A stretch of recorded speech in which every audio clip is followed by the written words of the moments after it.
Bom dia, boa tarde, boa noite, caros ouvintes. Rock Night no ar, com mais um programa para alegrar as suas tardes de segunda-feira, noites de segunda-feira, mas também ao longo da semana. Você já sabe, toda segunda-feira a gente tem um programa, um episódio novo, com convidados super especiais, pessoas queridas, gente que a gente admira muito, para trocar ideia e para a gente aprender muito também com essas pessoas.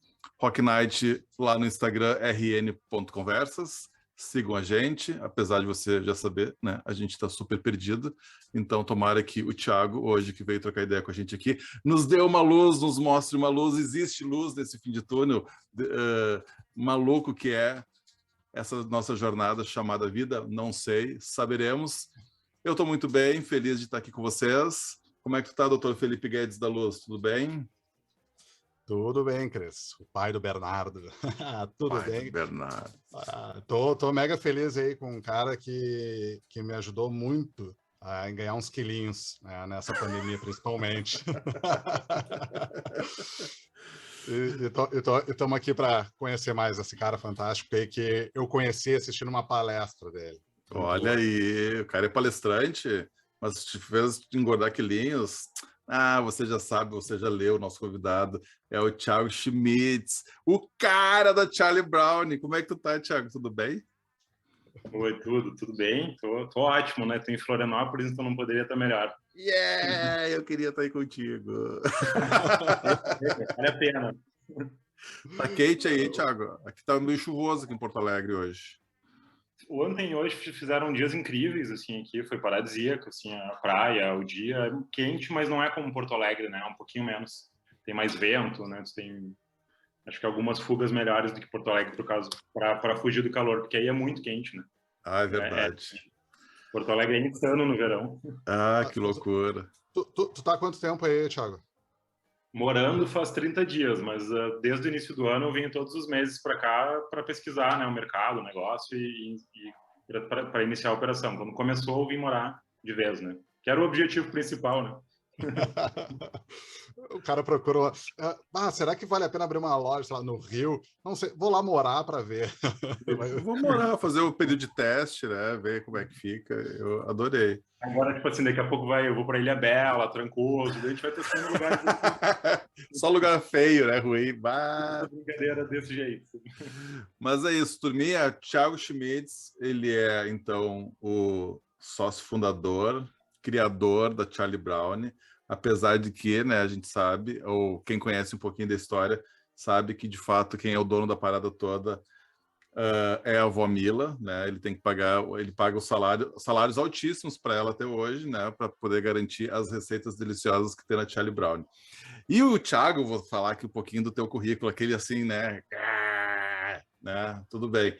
Depois eu conto o outro aqui, como ele se identifica também.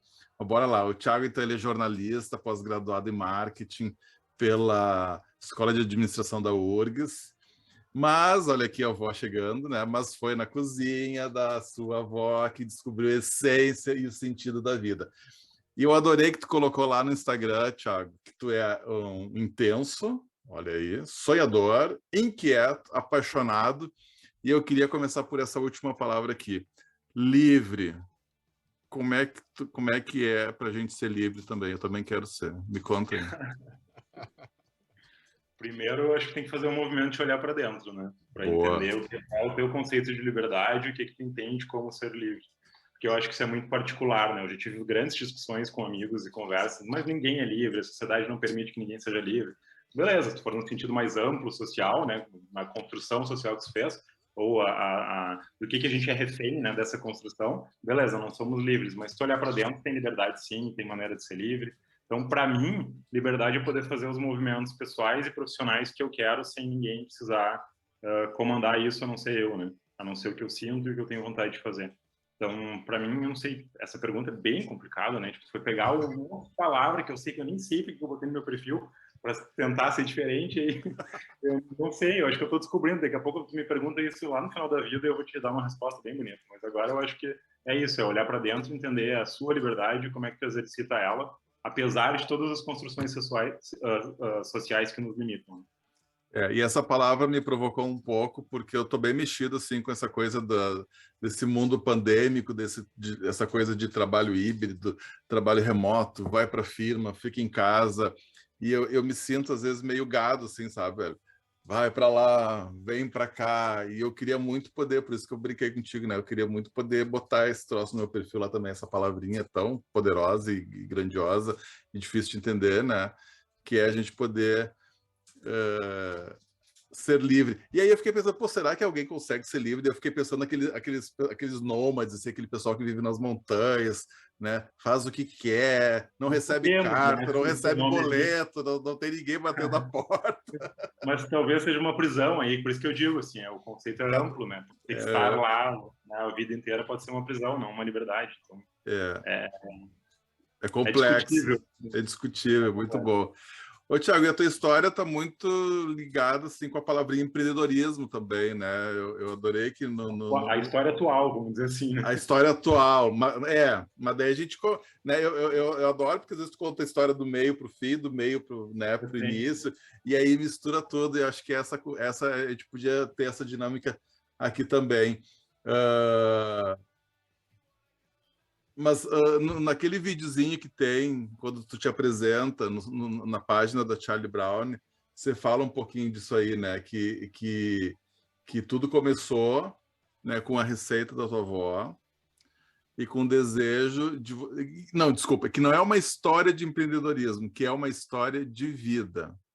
Isso. Na verdade, e que tem uma forte relação com a tua avó, eu já falei da avó Mila. Então conta pra gente, assim, para quem não conhece ainda a Charlie Brown, né, um pouquinho dessa história toda aí, de que não é uma história de empreendedorismo, é uma história de vida.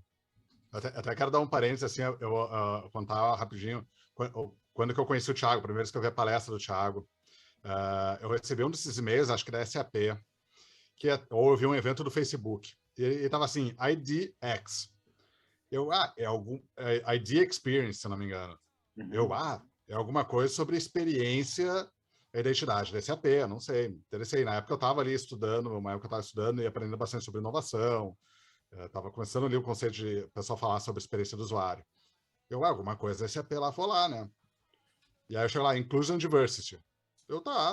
Né, inovação a gente está tentando aprender de tudo um pouco, de toda essa diversidade de pessoas, essa multidisciplinaridade. E aí foi quando eu conheci o Felipe Roloff. E aí, cara, eu vi a tua palestra. E aí, não querendo fazer jabá nem nada, foi assim, cara, fazia tempo que eu não lembrava quando é que eu tinha me emocionado numa palestra, de ouvir a tua história. A palestra do TED, do TEDx. Que não foi do... Não era o TEDx. Era um evento específico. Ainda. Era um evento específico da SAP.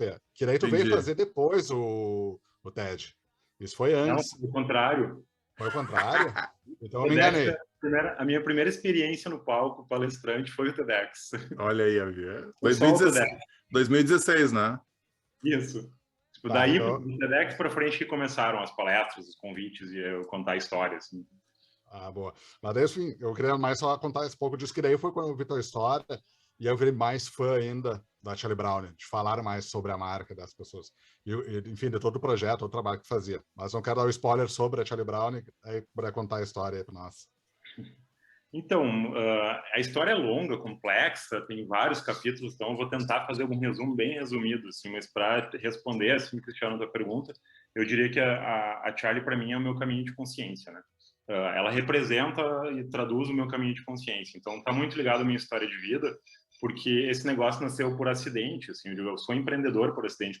Até pouquinho tempo atrás, eu acho que antes da pandemia, alguém me falava, Thiago é empresário, ou citavam, ou empreendedor mesmo, eu estranhava, nunca gostei, sempre...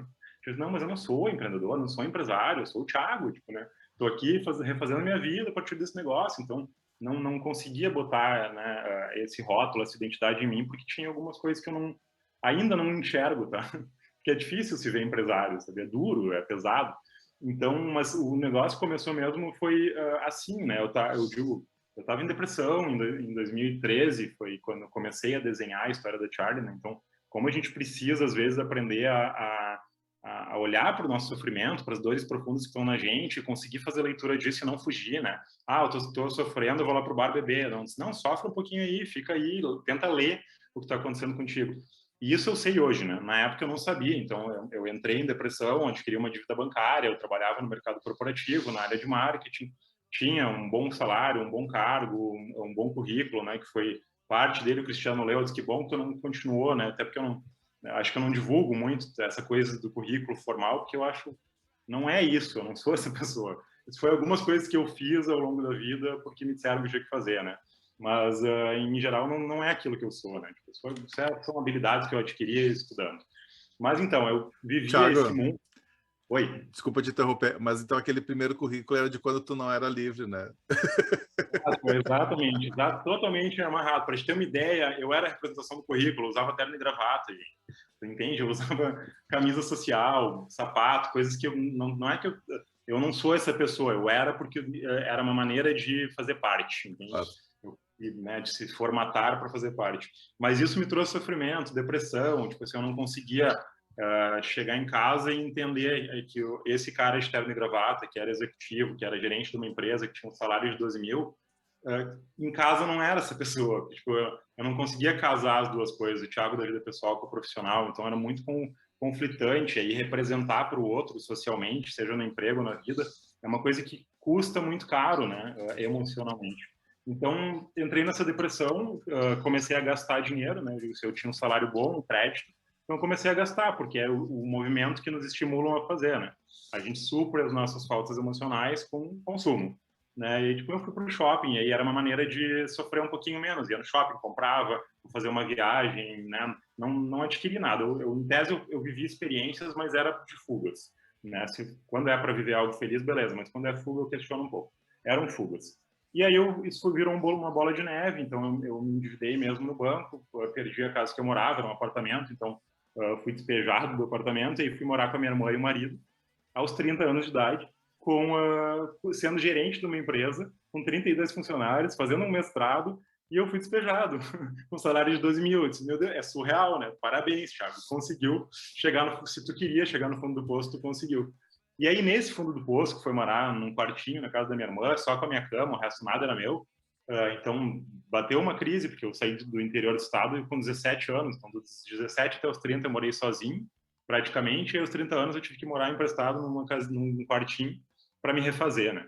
E aí, a minha irmã recomendou, Thiago, busca uma terapia, né? Tu não é possível que tu não seja feliz com olha o teu currículo, olha o teu salário, olha isso, olha aquilo. Eu disse, não faz nem nada disso de conta e não tá aqui dentro, nada disso que tu tá me dizendo. Então, eu fui para terapia e aí na terapia que veio esse movimento de entender a minha história de vida, né? E, tipo assim, entender o que realmente fazia sentido para o Thiago, quem é o Thiago, né?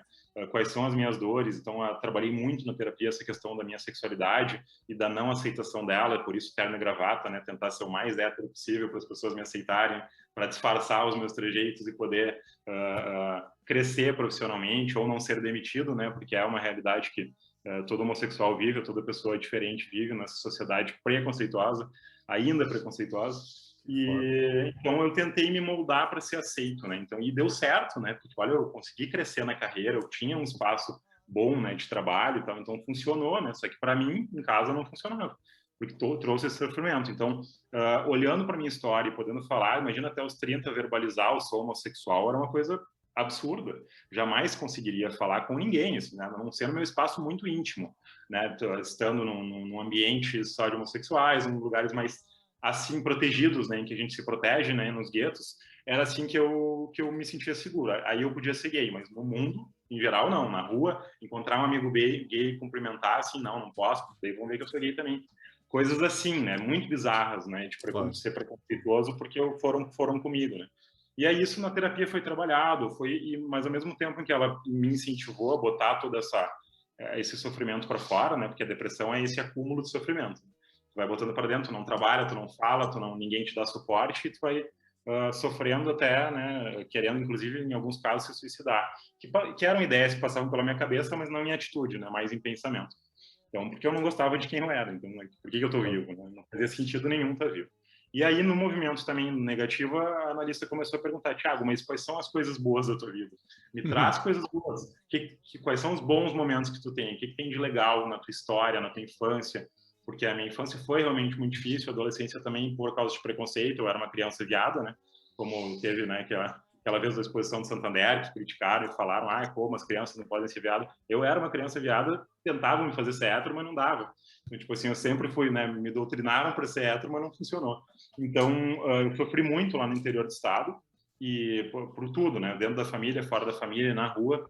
E aí, tipo assim, falando sobre isso, e aí a minha terapeuta perguntou, mas então, tinha alguma coisa que te deixava feliz na infância? Eu disse, tinha, a cozinha da minha avó.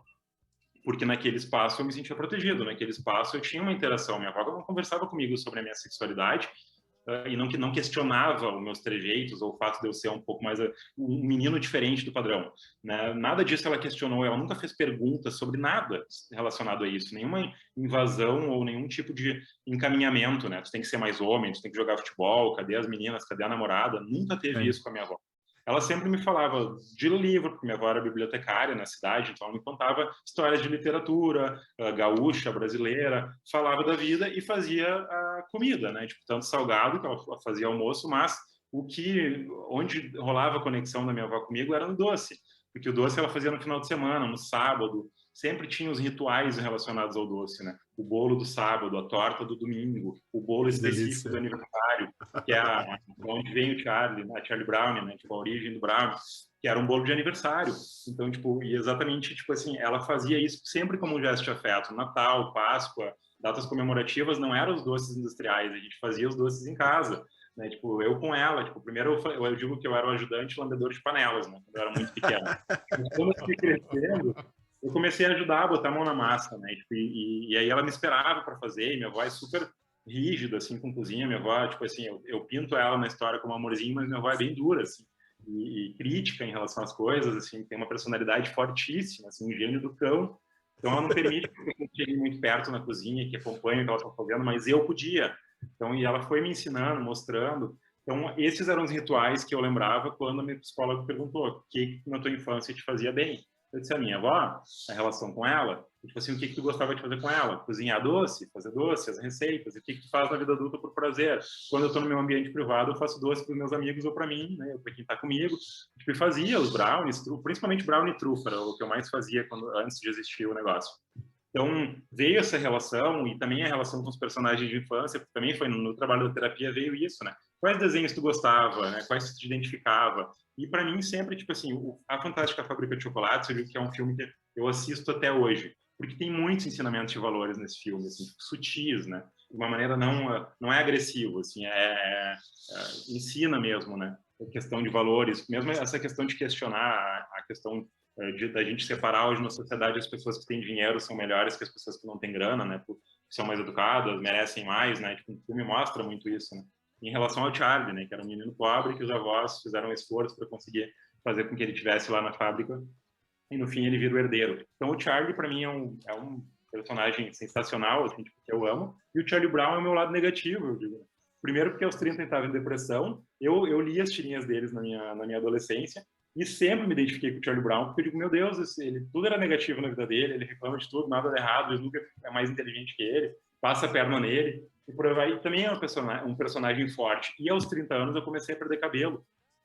E, para mim, assim, tipo, junto na depressão, tinha essa questão estética. Disse, meu Deus, tipo assim, eu tô perdendo cabelo, no mundo gay a construção estética é muito importante, então, tipo assim, já tá tudo ruim e vai ficar pior, sabe? Tipo, então, acabou a minha vida. Sabe? Então, eu também com a questão estética do Charlie Brown, eu me identificava. E aí veio isso, eu não sei explicar qual foi o momento, eu sei dizer onde foi, tá? No quarto da minha irmã, da casa da minha irmã, nesta cama, que é a única coisa que eu tinha, em cima desta cama, eu estava um dia aleatório de 2013, sentado, eu tinha o livro do Business Model Canvas, que é uma ferramenta que eu usava no mestrado, ou usava também profissionalmente. Estava comigo ali esse livro, não sei porquê, eu peguei esse livro e disse assim, ó, eu vou desenhar esse negócio, vai se chamar Charlie Brown, eu quero ver o que vai acontecer. E, na real, assim, o desenho veio, né? Tipo, o desenho, eu digo, do projeto, veio. Proposta de valor, canais, tudo veio.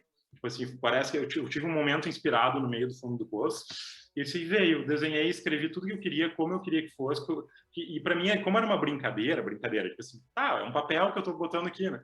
Assim, se um dia der certo, se um dia eu fizer isso, vai ser assim, assim, assim, porque agora eu tô livre, né? É um movimento livre. Muito bom. Ninguém tá te olhando, não tem um professor dizendo se está certo ou errado, ninguém vai julgar, isso é meu, só meu. E eu guardei.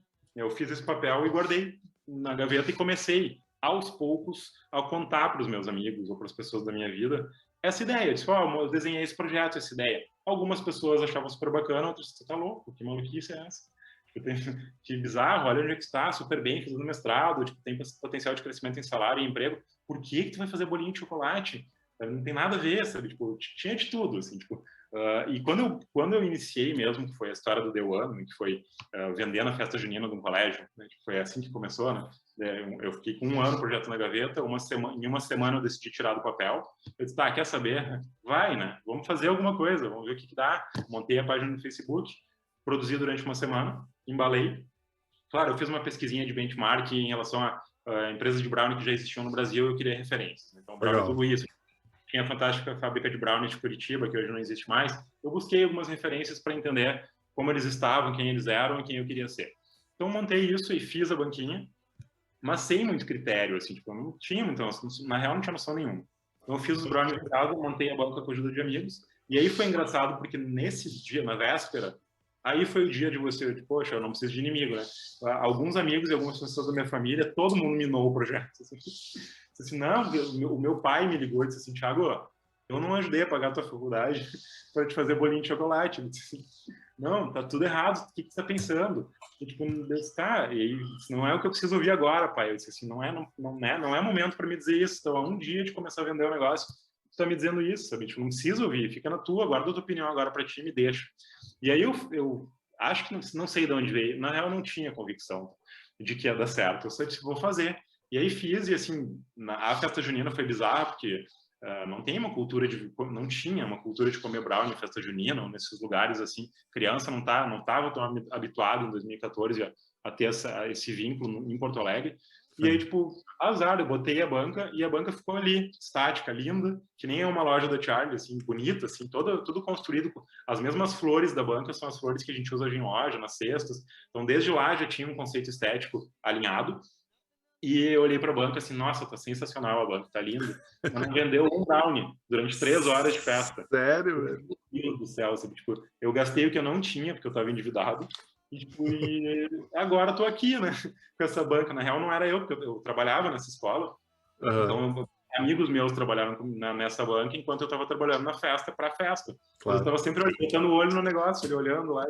Meu Deus, né? Não tem ninguém comprando. Mas, claro, eu não entendia de comportamento do consumidor, né? Que geralmente a festa abriu às 10 da manhã.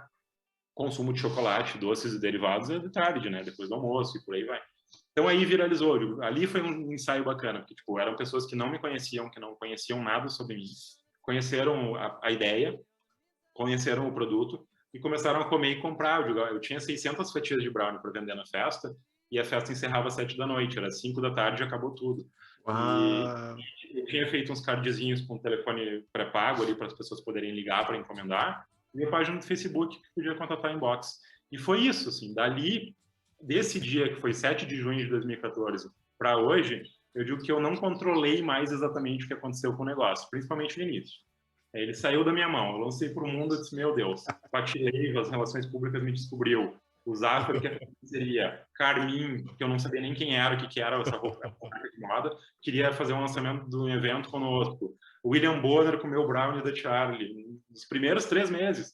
Eu digo, o que é isso, sabe? Tipo, meu Deus, eu fiquei apavorado, o que eu tô fazendo? Que loucura é essa? Tipo, né? Nunca na vida. Tem gente que diz que é estratégia de marketing, tudo isso que aconteceu. Não, foi surreal.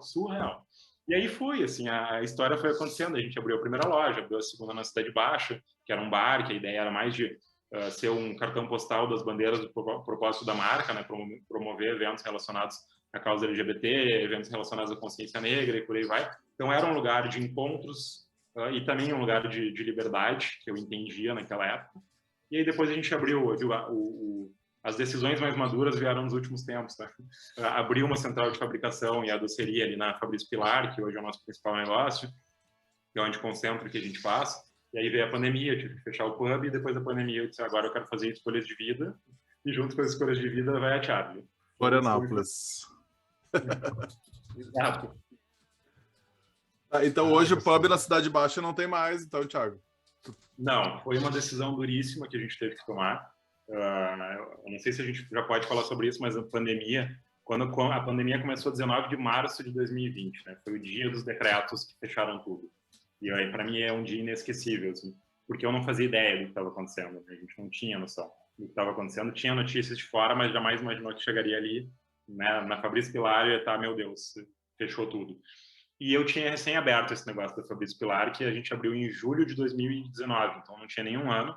Tinha feito alguns empréstimos bancários, né, para poder financiar a abertura desse negócio, para comprar maquinário e tal, porque eu queria estruturar uma central produtiva, né? Aquele imóvel tem 220 metros quadrados, então tem todo um segundo andar que a gente faz a nossa cozinha industrial, e aí eu precisava equipar essa cozinha, né? Então, mas eu não tinha grana, né? Tipo, eu sou um investidor sem grana, eu sou aquele cara que vai fazendo as coisas e depois eu vou vendo como é que eu resolvo. Então, agora talvez um pouco menos, mas eu era assim. Então, eu fiz, tipo, peguei a grana, a gente comprou forno e tal, e estruturou, né, um pouco da parte produtiva, montou a padaria, né, porque já era uma padaria antes da gente assumir o imóvel, então foi a padaria, né, a padaria francesa que teve ali. Eu disse, bom, o imóvel já tem a vocação de padaria, eu não faço ideia como é que se faz pão, nem o que é ter uma padaria, mas vamos tentar. Né? Já que o imóvel tinha isso, eu estou alugando por causa da produção, mas vamos montar uma padaria.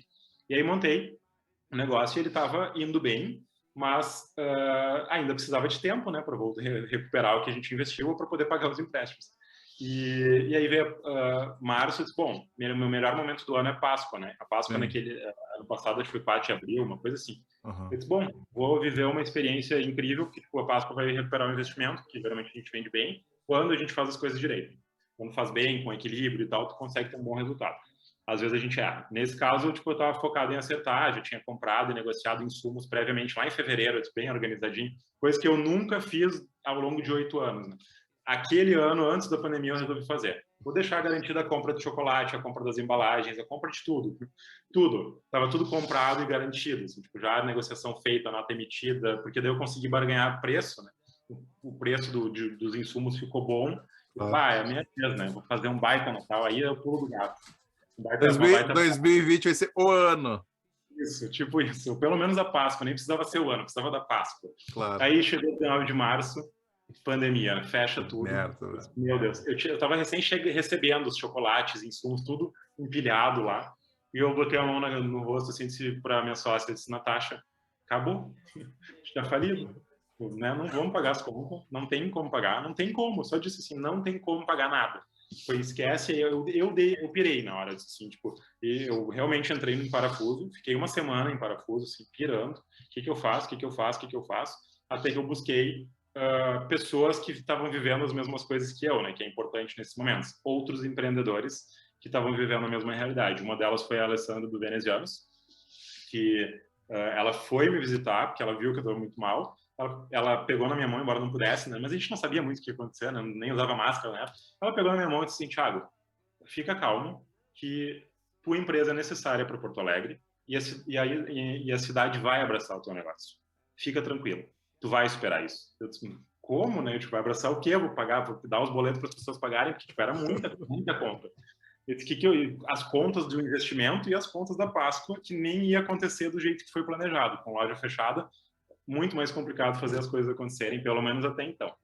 E aí, o Gabriel do Brasco me deu um artigo do professor da SPM, que é um grande professor de gerenciamento de crise de empresas que estão em falência. E aí, eu li aquele artigo e disse, beleza, tá aqui a minha solução, é a bíblia do meu negócio, eu vou seguir à risca tudo que ele está dizendo que uma empresa tem que fazer para sair de uma crise. E dito e feito, né? E aí, uma das decisões mais duras, que foi depois desses primeiros 15 dias, eu tenho que fechar um dos negócios, porque a minha estrutura de custo é muito alta, tem 3 aluguéis para pagar, tem muitos funcionários que, na verdade, a gente não demitiu os funcionários do pub, alguns saíram por opção depois, mas a gente não demitiu ninguém. A gente simplesmente decidiu que iria fechar, né? Início de maio a gente fechou, e que precisava reestruturar porque não tinha como permanecer com aquela conta tão grande, e que um bar, né? E isso era uma discussão que eu tinha na Associação da Cidade Baixa, eu disse, gente, vai demorar muito para voltar, né? Tipo, uma coisa que do nada vira uma pandemia mundial e, tipo, tu tem que é obrigado a fechar negócio e todas as restrições, não tem como a gente conseguir operar com bar agora. Então, não acredito que vai ser 15 dias, nem 30, nem 60, vai ser muito mais. O pessoal estava otimista, então, achando que ia acabar logo. 20 dias está de volta, sim. O papo era esse. E eu dizia, não, gente, não vai ser, não pode, ninguém vai fazer uma coisa tão extrema assim para daqui 15 dias voltasse. Então, e para mim, olhando para Charlie, eu disse, bom, bar não é exatamente o meu negócio, né? A gente tinha o bar, tinha experiência, tinha um ponto diferente, mas não é exatamente o meu negócio. Então, eu tenho que eliminar tudo que não é do core business do negócio agora para poder sobreviver. E aí eu disse, bom, tomei a decisão, né? E esse foi um fechamento midiático, né? Porque eu acho que foi a primeira empresa que decidiu fechar alguma coisa, foi nossa. E aí saiu em tudo que é lugar, né? E eu tava tão focado dentro que eu não queria falar com ninguém. Eu disse assim, não vou falar com o Zero Hora, não vou falar com a Record, não vou falar com o SBT, eu não vou falar com ninguém. Eu preciso falar comigo, com Deus, com a minha terapeuta, com a minha equipe e dar um jeito de resolver esse negócio que é a Charlie, sabe? Tipo, e aí eu fui muito focado, né? Eu fechei mesmo. Tipo, eu não respondia o WhatsApp, não falava com ninguém, a não ser olhar para o negócio, olhar para... A gente teve a consultoria de uma médica que nos ajudou na parte de saúde para cuidar, para que ninguém pegasse, para seguir protocolos de hospital, né, para poder continuar trabalhando. A gente fez isso, ela me ajudou um monte em vários sentidos. E aí a gente decidiu, assim, eu digo que eu chorei bastante quando eu decidi fechar o pub e a repercussão que deu, porque ele foi a realização de um sonho, tinha muita coisa da minha questão pessoal ali, até da minha rebeldia, assim, eu digo, tanto para negócio quanto na minha personalidade. E aí a gente tem que abandonar um sonho, assim, tipo assim, dizer assim, para manter o sonho maior eu preciso abrir mão desse. Foi duríssimo, tanto que assim, eu quase não entrei, isso ninguém sabe, eu não entrei no negócio depois que a gente decidiu fechar. Eu não fui me despedir. A minha despedida foi um evento que a gente fez relacionado ao Dia da Mulher com a Winnie Bueno, foi incrível. Eu tive lá com ela, a gente fez com a Joana Burigo também, foi um evento muito legal. E ali foi meu último dia no pub, assim, foi uns 3 dias antes de estourar o decreto. E aí eu não quis mais ter contato, porque eu disse, eu quero ter uma memória viva do lugar, não deixe fechar. Mas, Thiago, tu sabe que tu não comunicou na hora, mas tu comunica sempre muito bem, assim, porque tu tem essa coisa de contar as histórias, e tu nos contou aqui agora as histórias também, nesse tempo que a gente está aqui conversando. Mas, assim, eu consegui ouvir tudo isso na época. Eu me recordo que tu depois, né, externalizou essas decisões que tu teve, tu comunicou, e isso é tão bacana, assim, porque mostra a realidade mesmo do empreendedor, do empresário, seja lá como tu gosta de intitular. E tu foi a pessoa, acho que talvez mais sensata daquele pessoal ali da Cidade Baixa, né, entendendo que a pandemia não era simplesmente 20 dias, 15 dias. Acho que tem aquela coisa da esperança da gente, né? Pô, não pode ser tanto tempo assim, a gente nunca viveu isso no mundo, na humanidade. Porra, ficar 2 anos aí fechado. Foi impactante para todo mundo, ainda é. Foi assustador. Agora a gente já sabe como lidar, né? Acho que todo mundo aprendeu como lida com isso. Mas lá no início ninguém sabia nada, né? Era muito louco, porque a vigilância ia toda semana lá nos fiscalizar para ver se a gente estava seguindo os protocolos, e cada semana eles diziam uma coisa. Agora não pode, a gente começou usando máscara. Não pode pôr máscara, máscara contamina, porque a máscara é só para os hospitais. Todo mundo tira a máscara e não usa mais máscara. Depois vem na outra semana. Agora é obrigado a pôr máscara. Como é que vocês estão sem máscara? Gente, é uma loucura. Eu digo, eu não sei o que eu faço, tá? Então tá. É insano. Era insano, tipo assim. Mas foi, eu digo assim, a gente conseguiu porque disso que tu tá falando, Cristiano, tipo, teve uma coisa curiosa para mim, porque eu conversei com vários empreendedores e a gente recebeu algumas críticas porque eu decidi permanecer operando com teleentrega e da maneira que fosse possível, vamos dizer assim, com o decreto. Eu decidi continuar operando. Alguns decidiram permanecer fechado por 15, 30 dias, tá? E nessa eu dizia para as pessoas, gente, 30 dias fechado por um negócio que vive de fluxo de caixa, que a maioria da realidade, ninguém estava tão bem assim, com muito capital guardado para poder sobreviver. 30 dias fechado é muito custo. Salário, aluguel e tudo mais. E ninguém, no início não, né? Durante muito tempo ninguém ajudou a ninguém, né? Era falsa ideia de que o governo estava nos ajudando, de que a prefeitura, ninguém ajudou. Né? Foram os empreendedores e a rede de clientes que ajudou os negócios a sobreviver. Da parte pública a gente não teve suporte nenhum.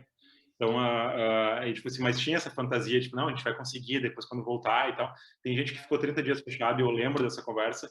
Eu disse assim, não faz isso, né? Tipo, porque eu era um cara antes que vivia da loja, experiência em loja. Eu não tinha iFood, Uber Eats, Rappi, não trabalhava com aplicativo, eu trabalhava com o setor de encomendas meu, era romântico. Liga, faz um pedido, no outro dia eu te entrego, era nesse giro. Só que eu vi ali, que eu disse assim, para sobreviver agora, eu vou abrir iFood, vou abrir Uber Eats, vou abrir Rappi, eu vou botar o meu produto. Eu preciso sobreviver. Eu tenho chocolate para vender aqui. Exato, tem muita coisa disso, tem muita coisa em jogo, né? Tem muita coisa em jogo para simplesmente eu parar. E algumas dessas pessoas que, infelizmente, pararam em 30 dias, no mês seguinte acabaram fechando. Gente que tinha 3 lojas, 4 lojas, que era maior que eu, acabou fechando porque não suportou tanto tempo fechado assim, porque realmente fica caro, né? É porque não conseguiu fazer a leitura que tu fez e que foi necessária, né? De que... Para negócio, a tomada de decisão tem que ser muito rápida, tu não pode esperar muito. Para tu tem que ser rápido para decidir algo. E esse era o caso da pandemia, assim, exigia uma resposta rápida. Então... tu tem um know-how aí que é diferente, né, que é o da administração. Pô, tu falou, pô, o cara da Brasco ali me veio com um artigo, eu li e, cara, é isso aqui que eu tenho que fazer, vou fazer. Essa tomada de decisão e conhecimento, pelo menos que teve, é essencial para o teu negócio. Que eu acredito que muita gente daqui a pouco vai... Eu nunca fui administrador de nada. Tipo, pensa que eu tinha um salário de 12 mil, eu fiz uma dívida de 30 mil no banco. Verdade. Mas sim, né? Eu ia dizer que não era o negócio dele, né? Mas ali tu tem um negócio daquele empreendedor que tá fazendo um negócio não pela grana, mas por um negócio que tu... Não gosto da palavra, assim, romantizar aquela palavra do propósito, né? Mas um negócio que tu ama tanto, pô, peraí, eu vou cuidar disso da melhor forma possível, né? E vou fazer o que for o melhor possível para ela. Assim, tipo, isso ficou muito claro. Mas uma coisa bacana, assim, que eu observo, talvez fazendo a leitura agora, e talvez na hora tu também não tenha se tocado disso, mas assim, eu e o Felipe, a gente trabalha muito com a coisa da criatividade, da inovação, nosso dia a dia, assim, tem a ver com isso. E a gente sempre estimula muito as empresas a testarem modelos. E eu acho que foi um pouco do que tu fez. Pô, vou testar isso aqui, vou ver se está certo. Se não der, vamos partir para outra daqui a pouco. Né? Porque, como tu falou, ninguém sabia nem de protocolos, nem de regras, nem do que fazer. Acho que até hoje o pessoal está meio perdido ainda. Esse grande debate sobre trabalho, assim, para quem pôde trabalhar de maneira remota, né, que é uma parcela muito pequena da população, mas trabalho híbrido, trabalho remoto first, uma papagaiada toda. Cara, é testar modelo, é ver o que se encaixa, o que funciona para tua empresa, o que faz com que tu consiga continuar pagando os boletos, as pessoas que trabalham ali contigo. Né? Eu acho que é isso que é o fundamental. Porque, tipo, o engraçado disso, tá? Porque no artigo esse da SPM dizia uma coisa que eu nunca faria se eu não tivesse lido esse artigo. Não paga os boletos. Não paga.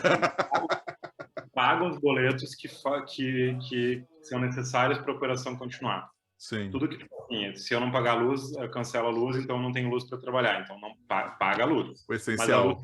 Mas a luz pode atrasar por 30 dias. Então atrasa 25 e tu paga no 25º. Tudo isso foi orientado.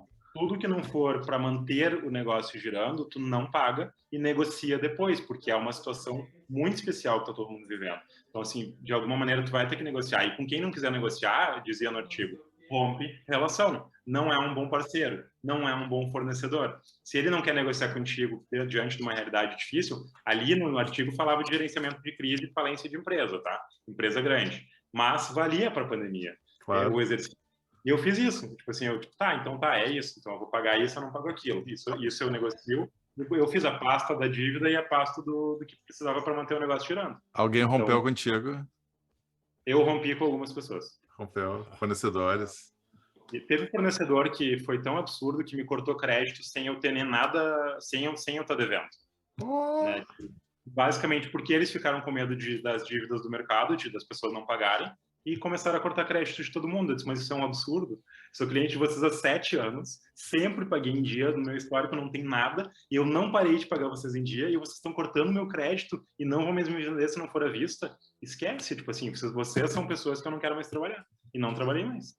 Tipo, não tem como, imagina, tipo, ser totalmente desumano. Tipo assim, isso não é uma parceria, isso não é um parceiro de negócio. É um explorador do teu negócio.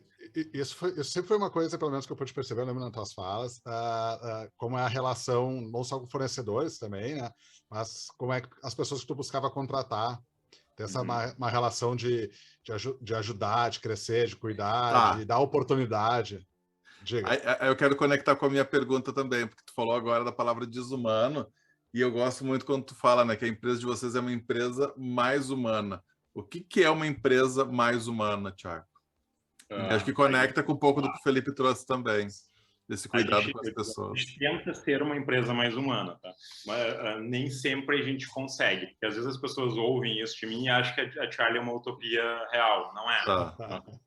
Nós somos um mercado capitalista, existem regramentos trabalhistas, existem funcionamentos, existe a questão do comportamento das pessoas, seja funcionário, seja todos, ser humano, né? Tem o seu comportamento. E aí, quando eu digo assim, a Charlie é uma empresa humana, eu complemento dizendo assim, ser humano não é ser perfeito, não é ser ideal, não é ser bom o tempo todo. A gente é humano, a gente acerta, a gente erra, a gente corrige. A parte do ser humano que eu falo, que faz sentido para mim e eu uso dentro da Charlie a gente procura ser coerente e a gente exercita a escuta. Né? Tipo, eu ouço o teu problema, eu falo o meu, né? Seja funcionário ou alguma relação que eu tenho, e aí a gente resolve se eu tenho como te ajudar ou não tenho como te ajudar, se a gente tem como chegar no meio termo ou não. Se não, pode acontecer conflito. Então, tipo, é que vocês, o Felipe me ouviu em 2016, né? Acho que foi. Tá. Eu acho que foi 2016, 2017, por aí. Isso. Estourou muita bomba depois daquela palestra, não por causa da palestra, tá? Mas, tipo assim, tudo que eu falei lá, depois, assim, o meu castelinho de areia, ele foi desmoronando. Porque eu sofri, na época da Cidade Baixa, em 2016, final de 2016, início de 2017, 8 processos trabalhistas. Uau! Porque eu era muito humano, tá, Cristiano? Muito humano. Vamos fechar o bar? A gente fechava o bar meia-noite. Não, fechava 1h da manhã. E a galera que trabalhava comigo, para mim, eram meus amigos, meus brothers. Estavam ali, a gente estava junto construindo um sonho, uma utopia. E a gente bebia chopp depois, né? Ficava bebendo, tinha uma sacadinha lá no bar, no segundo andar. A gente ficava lá, botava música e ficava até 2, 3 da manhã. Isso virou um problema depois, com o tempo, numa questão trabalhista. Galera queria hora extra desse shopping aí. Tipo isso. É tipo isso, fora outros conflitos relacionados a isso. Então, o mesmo projeto social que eu contei, que acontecia lá, Felipe, na época, em 2016, que eu trabalhava com menores que passavam por situação de vulnerabilidade, que vinham de abrigos sociais, que já foram traficantes, e eu tinha um projeto meu com os abrigos com o juizado da infância, que a ideia era de dar a oportunidade, tipo um treinamento, eles passavam por um estágio comigo, poderiam ser contratados por mim ou por alguém do mercado que quisesse contratar eles formalmente. Mas passavam pela experiência Charlie, né? Trabalhar, aprender um ofício dentro do meu negócio, com remuneração, é óbvio. E as pessoas que me processaram incentivaram esses jovens a me processar para ganhar um dinheiro a mais.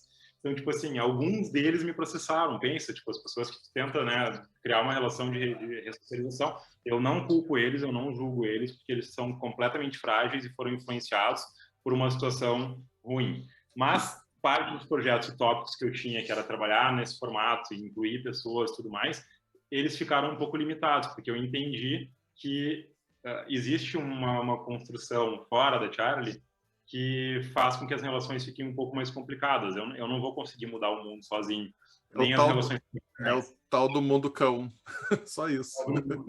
E aí, o que aconteceu depois dessa palestra, desse momento? 2017 foi meu ano assim, tá? Eu fui da Disney pro, sei lá, pro inferno.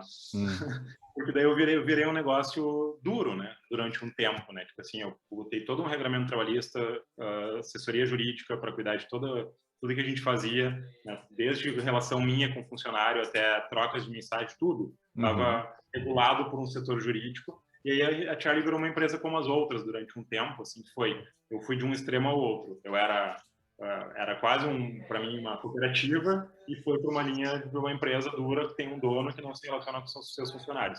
E assim foi por 2 anos, né? Porque eu tinha muito medo de acontecer de novo o que tinha acontecido, de abrir minha casa, abrir minhas fragilidades e alguém, né, por uma questão sua, sei lá qual, que leva a isso, querer conflitar contigo e entrar nessa fragilidade e ganhar alguma coisa com isso, que geralmente é dinheiro.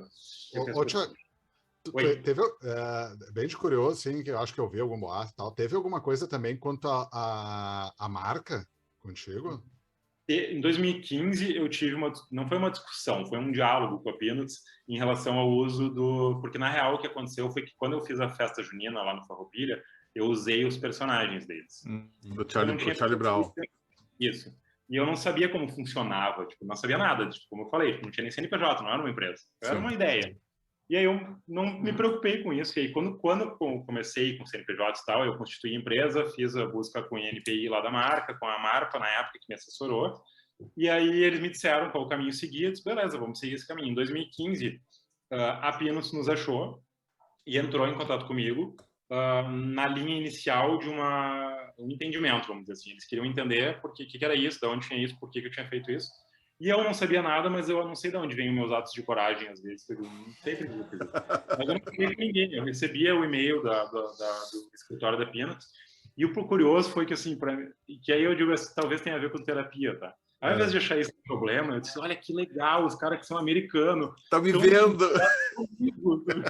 Eu aqui de Porto Alegre, sendo uma depressão, estou incomodado comigo. Eu liguei pro cara, tipo, pro advogado, não vou falar o nome dele agora, mas tipo, eu liguei para ele e disse assim, é isso, eu sou o Thiago, assim, faço Brown em casa, é isso e aquilo, por que vocês querem me incomodar? Tipo, o Charlie Brown não é isso, e por aí vai. Pra que isso? Ele disse, não, a gente só quer resguardar os interesses da Peanuts e tal, então, tu não pode usar esse personagem, por aí foi uma conversa legal. Aí rolou uma troca de e-mails, a gente se entendeu, e isso foi em 2015. De lá para cá, nada aconteceu. A única coisa que aconteceu foi que eu registrei Charlie Brown na NPI, tá?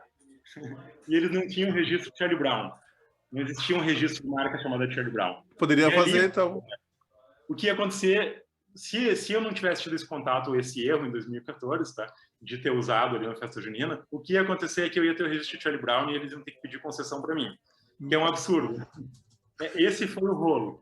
Mas aí o que aconteceu? Daí, claro, tipo, aí eu troquei de assessoria de marca, eu comecei a trabalhar com o Paulo Afonso, que é aí de Porto Alegre, mas foi presidente da NPI. Ele me orientou, falou com os caras e a gente chegou no entendimento de que eu poderia usar os meus personagens, o meu nome Charlie, não teria problema com isso, mas que eu não ia poder registrar Charlie Brown. Não tem problema com usar o nome, não tem como usar a rede social e nada, mas que eu não poderia ter como marca o nome Charlie Brown. Eu disse, beleza, então eu vou ter Charlie. Pode ver que toda a identidade nos últimos tempos é Charlie. Não tem, em todas as embalagens é tudo Charlie, os meus personagens e tal, tá tudo tranquilo, mas rolou a doceria do Charlie e a Charlie Florianópolis, né? Assim que tu chama isso.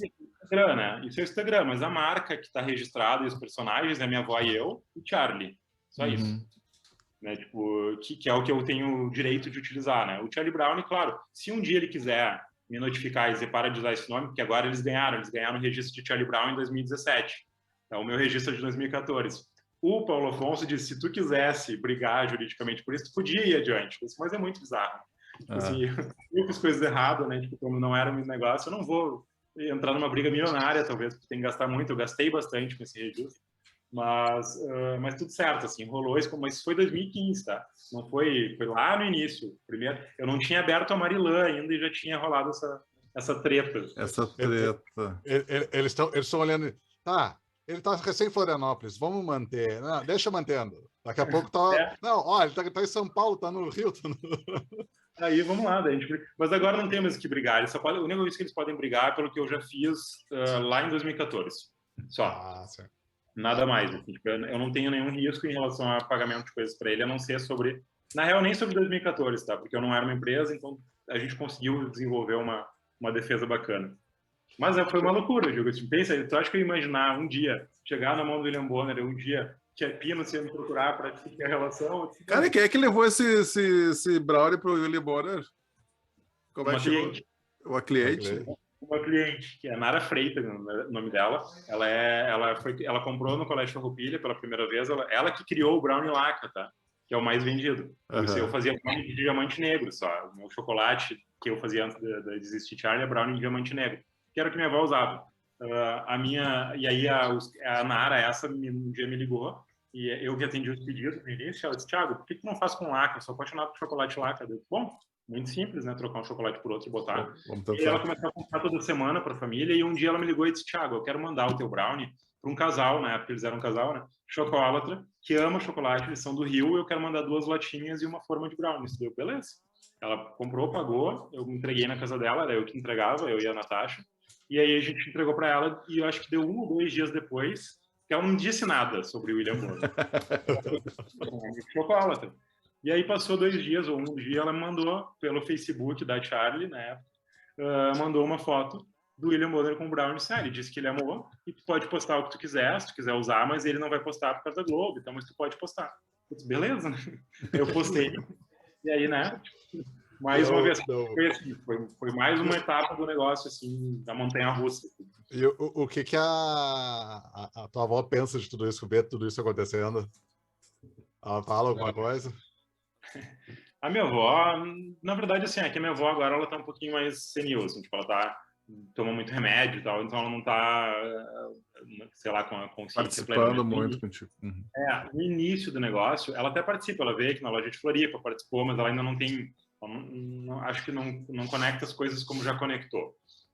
Mas no início, quando ela estava vendo acontecer, assim, ela me disse, quando eu abri a Marilã, ela disse assim, eu queria passar os ensinamentos, que minha avó não é confeiteira profissional, né? Confeiteira de família. Tipo, ela não faz doce para vender, nunca fez. Mas ela disse que queria passar os ensinamentos de cozinha dela para as filhas, né? E ela disse, eu não consegui para minhas filhas, mas eu consegui para ti, né? Então, ela fica orgulhosa, teve vezes que ela já se emocionou na loja, que é engraçado para nós, da família, assim, tu entrar lá e tu ver coisas que existiam na tua infância sendo vendidas comercialmente, sabe? Sim. É uma coisa diferente, sabe? O gosto das coisas, né? Deve ser uma delícia. Sabe? Ter isso numa empresa, sabe? Porque não era, né? Tipo, era da casa, estava na geladeira da minha avó, estava na cesta de Páscoa, que a gente fazia, era outra coisa, assim, tipo, não tinha esse... mas é bacana, porque minha avó é muito crítica, né? Então ela critica o doce quando ela não gosta, quando não tá do jeito que ela fazia, ela xinga as minhas confeiteiras, ela fala, como é que pode ser confeiteira e não saber fazer uma clara em neve? Assim, ela fala desse jeito. Masterchef, assim. Eu adorei tu te arriando dela aqui no post aqui da Charlie Brown, aqui dizendo assim, minha avó dormindo enquanto eu discursava no primeiro nível da Charlie. Sim, é isso. Mas a gente porque a relação minha com a minha avó ela é muito profunda e a gente é ácido, né, na troca. Então tá sempre, quem olha de fora, meu Deus, mas vocês estão brigando? Não, a gente está se provocando. O tempo inteiro é uma provocação. Então, e mesmo agora, mesmo senil, a provocação ainda existe.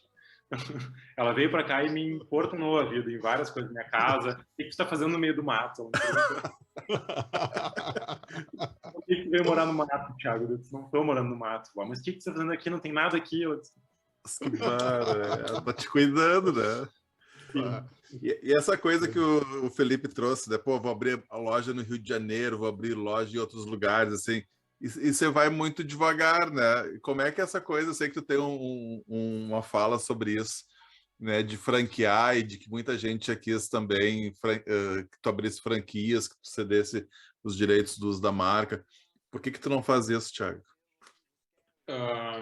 Então, eu digo assim, o mercado te assedia, né? Tipo, de diferentes formas, né? Todo mundo, às vezes, quando tu faz algo, assim, eu chamo, às vezes, não é para todo mundo, tá? Tem os dois casos. Tem casos que eu chamo que é urubu, né? Que é a carniça, assim, tá vendo a carne lá e quer sugar um pouquinho. E tem as pessoas que são alinhadas com o propósito, também gostariam de fazer o que a gente faz ou disseminar o que a gente faz.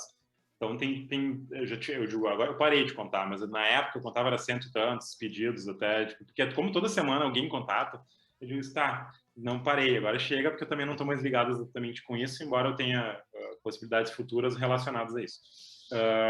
A minha convicção até Floripa, até estar aqui, era o meu negócio é muito ligado à minha história pessoal. Eu não acho que alguém vai conseguir fazer do jeito que eu faço, porque, por exemplo, para B aqui, né? Eu escolho um lugar diferente do que todo mundo escolheria para fazer. Tipo, eu vou para uma região que não é a região que todo mundo acha que eu tenho que ir. Centro, Beira-Mar, Jurerê, Canasvieiras, Lagoa, que são os lugares óbvios, tipo Floripa. Onde é que tu tá? Eu tô no Rio Tavares, ao lado do Campeche, assim, que é um lugar mais mato, mais roots.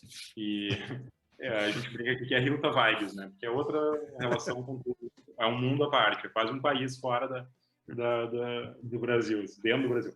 E então, tipo assim, vivendo a experiência aqui, eu tipo assim, eu fiz todo esse estudo, essa avaliação ligado ao meu propósito, ligado ao que eu quero para minha vida também, por causa da pandemia e tal, e resolvi plantar aqui. Só que aqui foi muito assustador, assim, para mim, porque depois que eu fiz, meu Deus do céu, né? Eu tô montando uma loja da Charlie, numa cidade que não me conhece, numa região que não é tão favorável para esse consumo, né? Que acontece em Porto Alegre, né? Nesse giro tão grande que a gente tem de venda aí. Que teria talvez no centro, aqui na região da Beira-Mar, mas aqui é mais low profile. E eu estou aqui e eu estou começando e ninguém conhece o Thiago, ninguém viu essa história acontecer que nem em Porto Alegre, que as coisas foram sendo construídas e as pessoas foram virando fãs ou embaixadores ou clientes fiéis do negócio, né?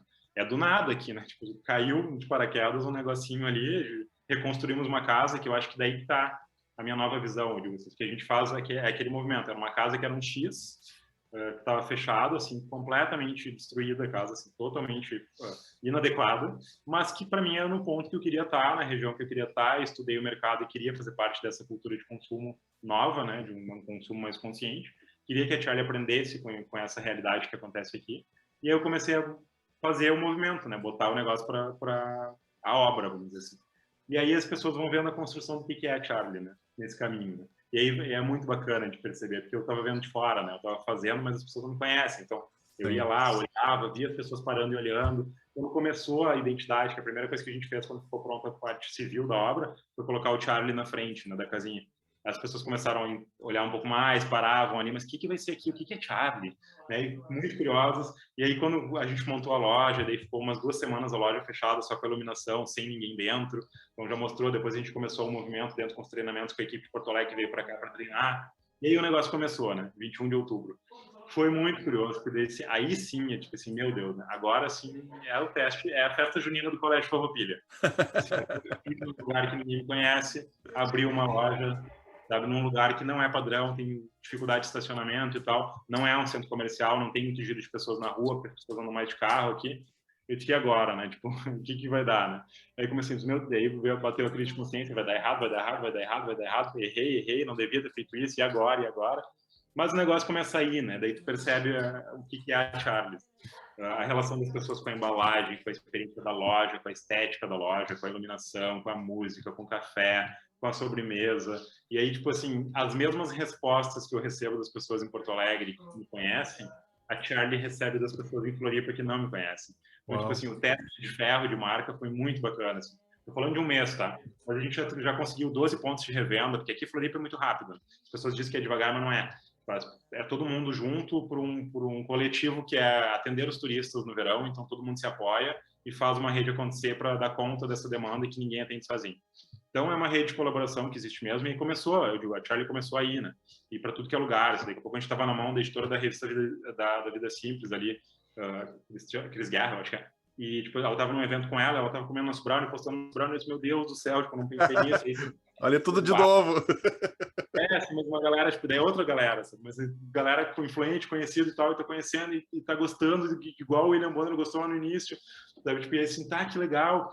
E aí que bateu, assim, por que eu tô respondendo dessa maneira a tua pergunta sobre franquia? Porque eu comecei a pensar, disse, bom, eu passo muito trabalho para fazer esse negócio acontecer. Eu sou o administrador do negócio. O financeiro, a contabilidade, toda a parte ruim, vamos dizer assim, que é difícil, dura, eu hoje quem faço.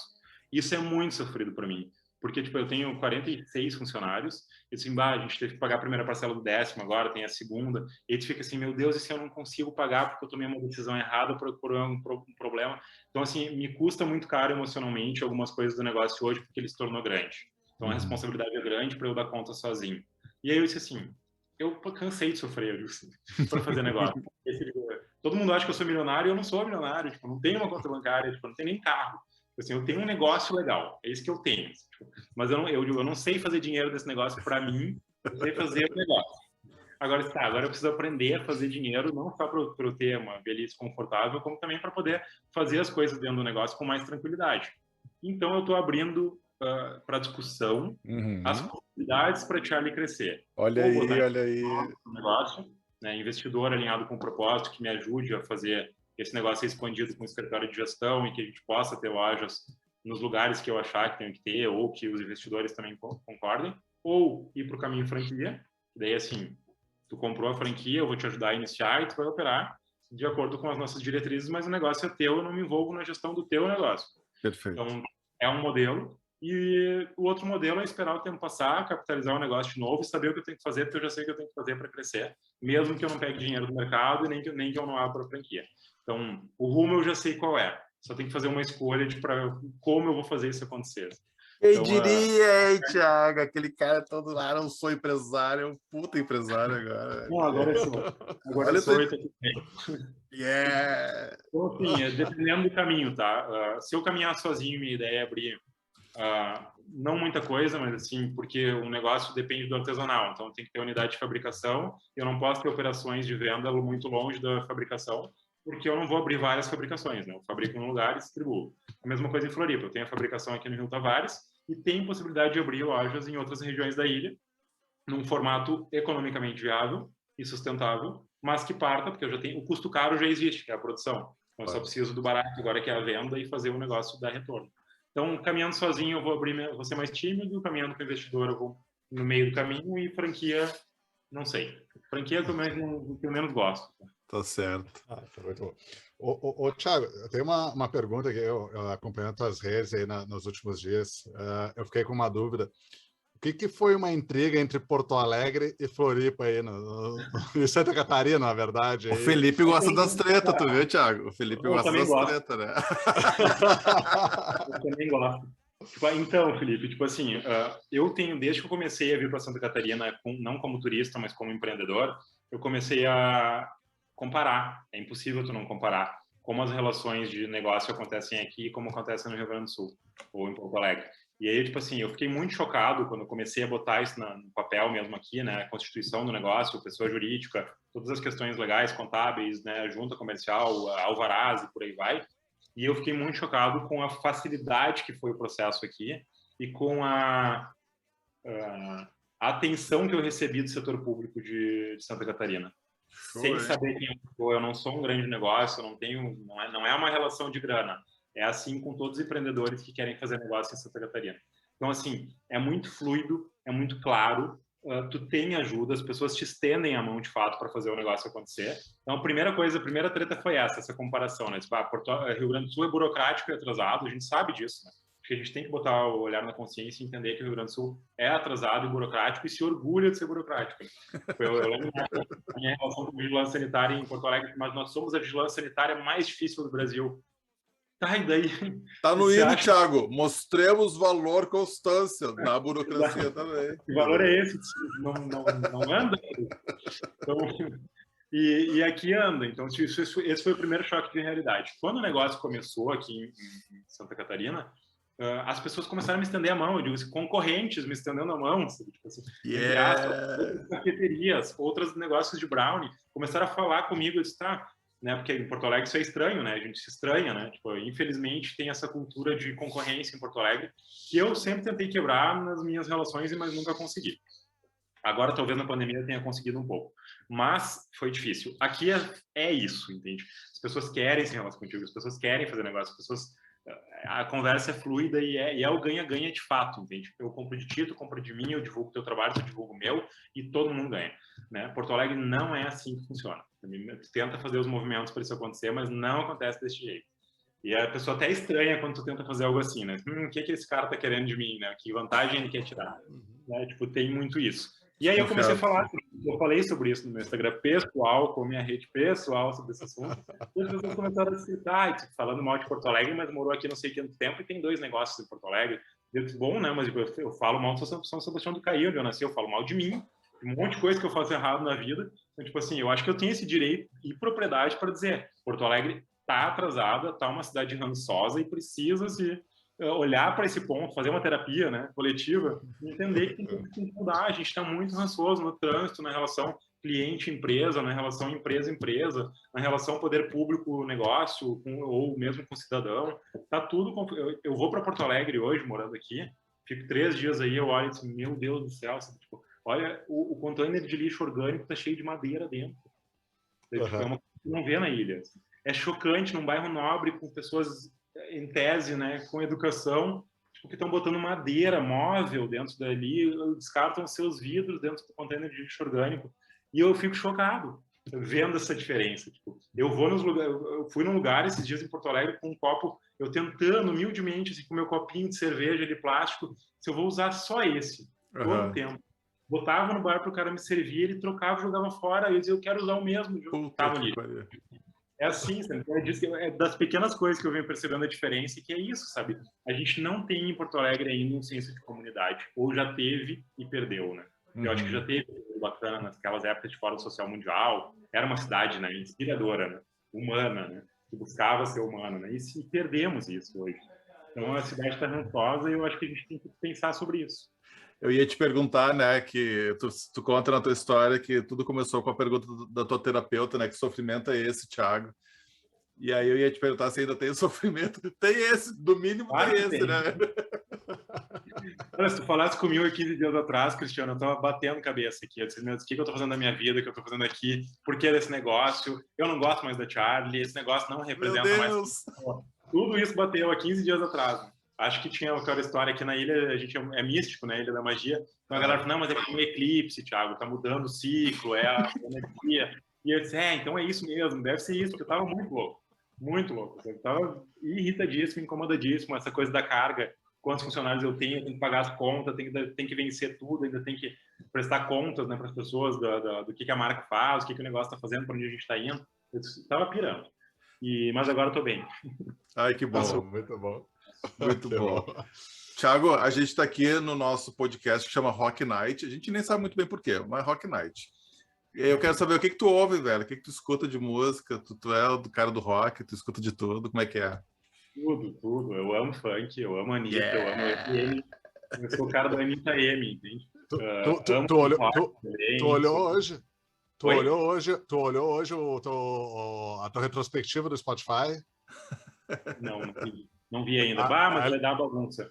Vai ter ali MC Kevinho e daqui a pouco tem o Strokes. Tipo, eu gosto de Kira, de Strokes, gosto bastante de indie rock e Foo Fighters também. E, tipo, mas eu gosto bastante do funk, da Anitta, música brasileira, sou apaixonado por música brasileira, nova MPB, os Gilsons.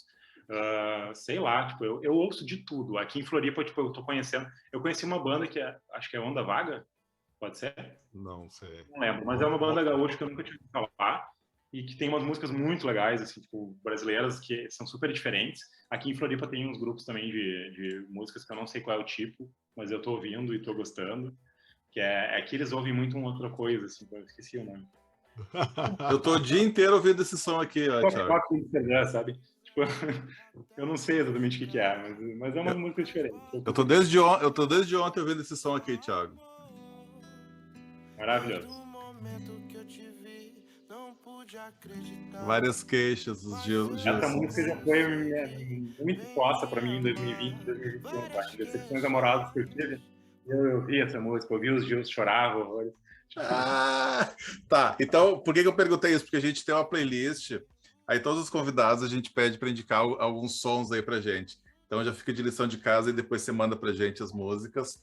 A gente vai colocar. Tem algum tipo, alguma linha ou pode ser qualquer uma? Cara, eu até no último programa. Não é. Aí que tá. Quando a gente pediu para o pessoal mandar música, aí veio de tudo.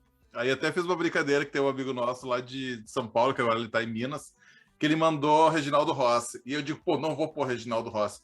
Aí o Felipe disse, pô, mas ele mandou, você pediu, tem que pôr Reginaldo Rossi.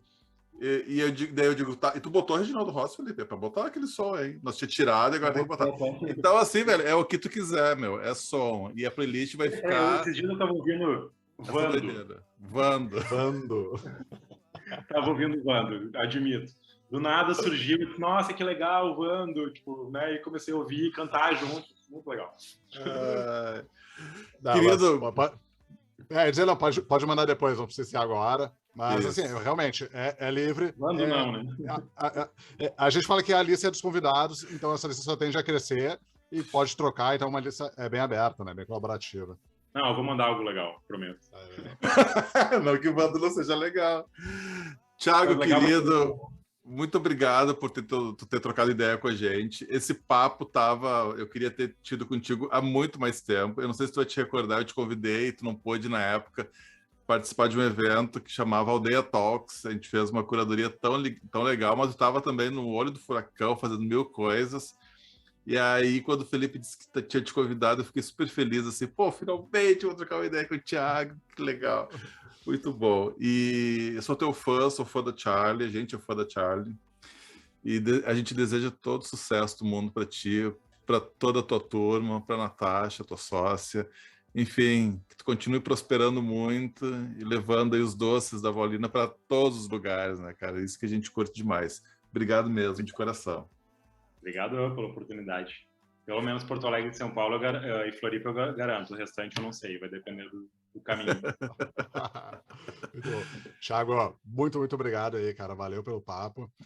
Fantástico, assim, ó, demais mesmo. E, bom, eu brinco que naquela vez a palestra eu virei mais fã, então, mais fã ainda. Caiu tudo, né? Não é caiu. Eu vou até falar agora, se isso aqui fosse ao ar agora, fosse um ao vivo, eu estaria dando um spoiler. Como ainda esse episódio vai um pouquinho depois do dia que a gente está gravando, amanhã a gente está dando de presente para a minha gerente de surpresa uma caixinha do Charlie Brown lá. Que legal. Olha aí, que show. Então tá, turminha, Rock Night lá no Instagram, sigam a gente, rn.conversas, a gente está sempre publicando quem são os nossos convidados, que vão estar trocando ideia com a gente aqui no Rock Night. Escute a nossa playlist também, ela tá do caralho, tá muito legal. Para quem tem de, talvez tenha Vando agora, mas tem de Reginaldo Rossi, Strokes e CDC. Cara, assim, é só pular o som daí, né? Se não curtiu, mas segue lá que tem muito som legal. Thiago, de novo, valeu, obrigado. Turminha, fique com Deus, seja ele quem for e que você acredite. E até o próximo programa. Solta a vinheta, Felipe.